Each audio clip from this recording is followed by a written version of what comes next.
Assalamualaikum warahmatullahi wabarakatuh. Bertemu lagi di hari Rabu tanggal 3 Februari tahun 2021. Tidak terasa kita sudah menginjak bulan kedua di tahun baru ini. Mudah-mudahan semuanya masih dalam kondisi sehat, masih dalam kondisi semangat, walaupun di luar mendung, angin begitu dinginnya. Mudah-mudahan semua itu tidak membuat semangat kita menurun, tapi sebaliknya kita tetap semangat sehingga tugas-tugas atau apapun yang harus kita lakukan di hari ini itu bisa berjalan dengan baik. Hari ini mata pelajaran biologi kita akan belajar tentang reproduksi hewan. Sesudah minggu lalu kita belajar tentang reproduksi tumbuhan, hari ini giliran hewan yang akan kita bahas. Reproduksi itu seperti kalian tahu, secara sederhana pengertiannya adalah berkembang biak, memperbanyak keturunannya. Ya. Kemudian tujuan reproduksi itu untuk apa? Kenapa hewan atau makhluk hidup itu harus bereproduksi? Nah, seperti yang ada di slide ini. Setiap hewan, setiap makhluk hidup itu punya batasan usia tertentu. Jadi pada suatu titik, pada suatu masa, hewan itu akan mati. Kalau dia mati dan tidak ada yang melanjutkan keturunannya, dia akan punah. Jadi salah satu tujuan reproduksi itu untuk melestarikan spesiesnya supaya tetap ada. Lucu-lucu ya gambarnya ya. Kita lanjut. Selanjutnya kita ke jenis-jenis reproduksi. Kalian pasti sudah tahu di SMP ya. Reproduksi itu jenisnya ada dua, ada yang seksual. Seksual itu artinya kawin. Kawin itu berarti harus ada jantan, ada betina, baru terjadi reproduksi. Sementara yang aseksual itu tidak kawin. Dia tidak butuh, tidak harus ada jantan dan betina, karena makhluk hidup baru itu dibentuk hanya dari satu induk. Kita bahas lebih dalam tentang reproduksi seksual atau tadi reproduksi kawin. Reproduksi seksual membutuhkan induk jantan dan betina. Jadi wajib ada jantan sama betina, karena jantan nanti akan memberikan spermanya, betina akan memberikan sel telurnya. Dan sperma dan sel telurnya akan mengalami pembuahan atau penyatuan. Sehingga karena ada pertemuan dua jenis sel ini, sifat dari anak yang dihasilkan dari reproduksi seksual itu merupakan perpaduan antara sifat si jantan dan sifat si betina. Nah, di gambar ini kalian itu ada gambar sel telur yang bulat biru sama sperma. Ya, umumnya makhluk hidup itu si betina punya sel telur di dalam jumlah yang lebih sedikit, sementara jantan sebaliknya, spermanya banyak sekali. Kita lanjut ke apa ya sekarang?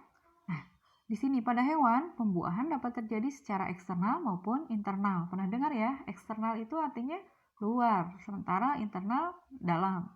Apa itu pembuahan di luar? Apa itu pembuahan di dalam? Kita sekedar mengingat. Karena kalian sudah tahu. Itu gambar apa? Ya, itu adalah katak atau kodok ya, kodok yang ada di perairan. Mereka sedang melakukan perkawinan. Hanya itu yang hitam ini itu adalah telur kodok yang nanti akan dibuahi oleh spermanya si kodok jantan. Nah, itu salah satu contoh pembuahan eksternal. Apa itu pembuahan eksternal? Pembuahan eksternal terjadi pada media eksternal, yaitu di luar tubuh makhluk hidup. Jadi sel telur sama sel sperma bertemunya tidak di dalam tubuh betina, tapi di luar atau di perairan. Nah, hewan yang melakukan pembuahan secara eksternal biasanya organisme akuatik atau organisme yang hidup di air, misalnya seperti ikan dan amfibi. Amfibi itu bangsa katak, bangsa kodok. Dilanjut ke pembuahan internal. Berarti kebalikannya. Situ ada telur. Apa hubungannya pembuahan internal dengan telur? Sini. Pembuahan internal terjadi di dalam tubuh makhluk hidup. Jadi sperma sama sel telur bertemu di dalam tubuh betina. Organisme betina akan menghasilkan satu sel telur dari masing-masing ovarium atau kantung telur. Sementara itu organisme jantan menghasilkan sperma yang nanti akan berlomba-lomba menuju sel telur.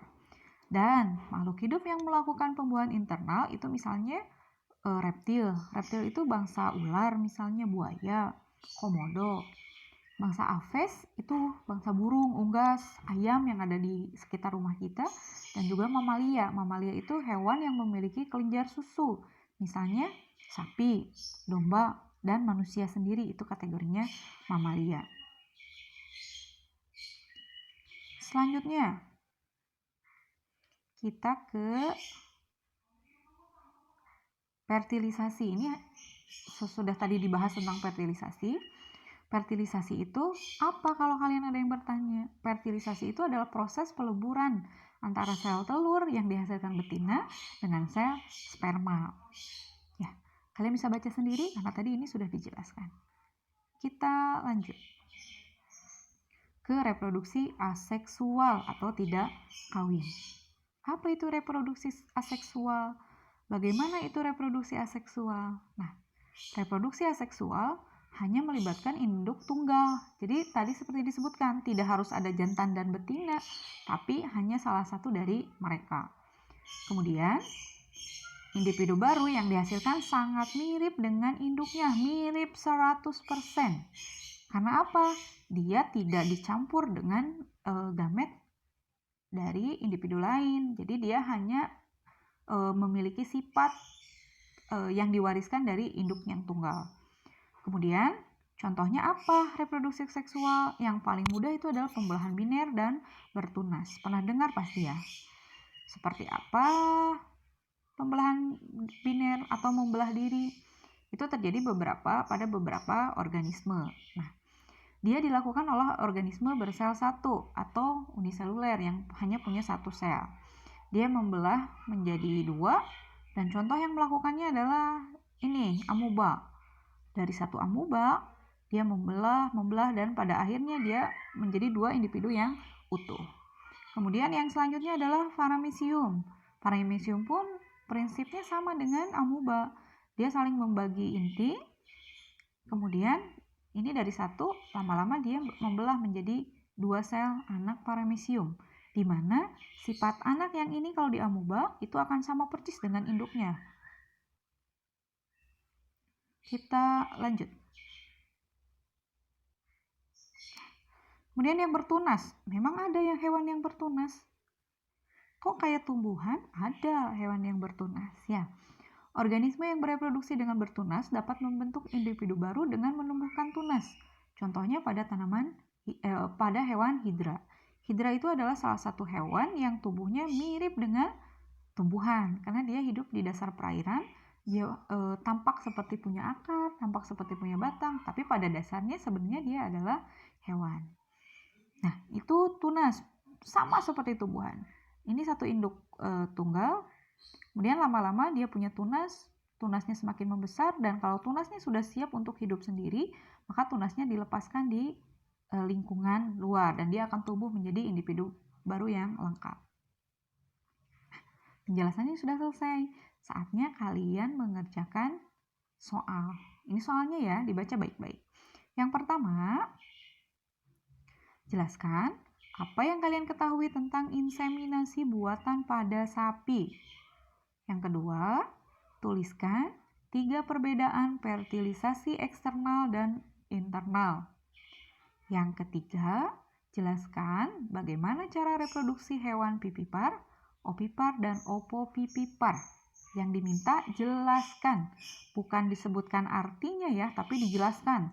Pipipar itu seperti apa reproduksinya dan lain-lainnya. Jadi baca soalnya baik-baik, jangan sampai jawabannya hanya sekehendak hati, tapi silahkan dikaji soalnya baru dijawab sesuai pertanyaan. Kalau minta disebutkan ya sebutkan, tapi kalau minta dijelaskan mohon dengan sangat itu dijelaskan dengan rinci. Kalau sudah dikerjakan, lalu diapain Bu? Seperti biasa, soalnya dikerjakan di buku. Di setiap halamannya jangan lupa diberi nama sama kelas dengan pulpen, dengan tujuan supaya meminimalisir kecurangan.